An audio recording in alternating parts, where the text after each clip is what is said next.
Have you ever said something and immediately wished you could take it back? That moment when the words leave your mouth and you feel as if you've accidentally set fire to a bridge you never meant to burn? We've all been there. We're human. But what if we could train ourselves to speak not just carefully, but with wisdom, strength, and depth?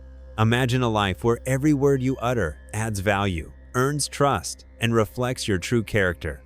That's not only possible, it's necessary in a world where conversations can shape destinies.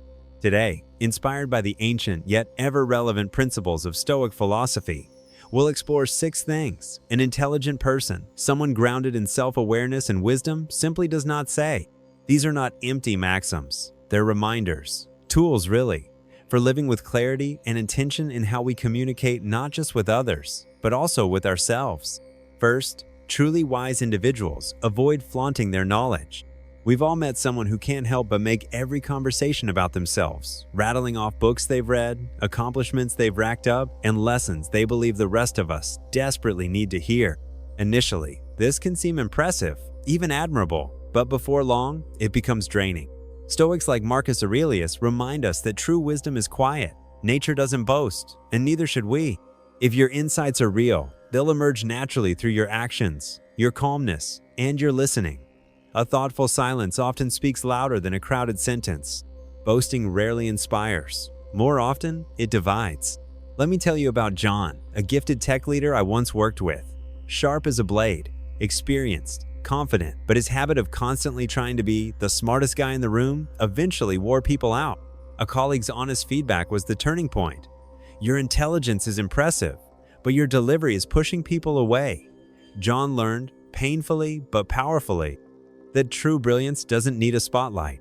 It earns one quietly, and people respect that far more. Second, an intelligent person never reflexively dismisses the opinions of others. This mistake often hides in plain sight, especially among high achievers. In a moment of certainty, we cut someone off, downplay their ideas, or reject a suggestion without full consideration. I've done it myself early in a leadership role, thinking I was saving time by brushing off someone's proposal. In truth, I was creating a culture of fear, where my team no longer felt safe offering ideas. When we silence others, even unintentionally, we lose more than creativity, we lose trust. The Stoics teach us that to learn, we must first accept that we don't know everything. Dismissing others isn't just arrogance, it's self-sabotage. When you invite opinions, especially those you initially disagree with, you invite innovation. It's a shift in mindset.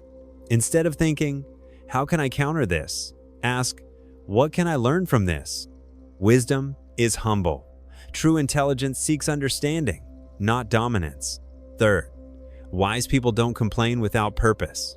We all know someone like Peter, a well-meaning, seasoned professional who, instead of solving problems, sinks deeper into chronic complaining.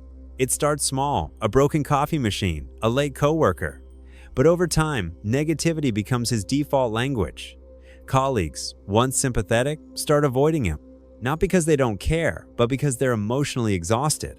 The truth is, complaining without action erodes morale, both ours and everyone else's. Stoicism provides a sharp lens here.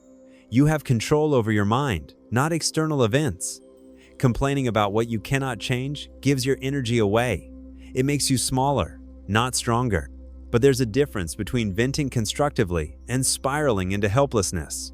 Ask yourself, is this something I can change? If yes, take action. If no, let it go. Redirect your mind. Read something meaningful. Reflect. Be grateful.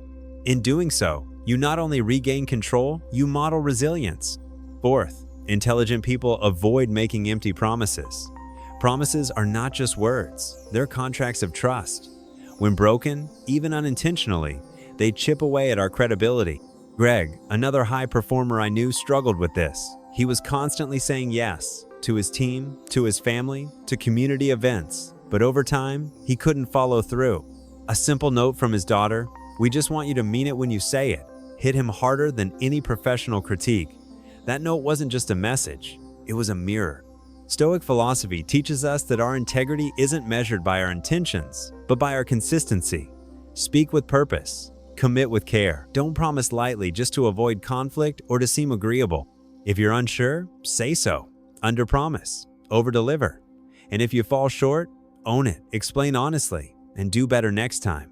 That's not weakness, that's leadership. Fifth, wise individuals admit their mistakes. We all mess up. What matters is what happens next.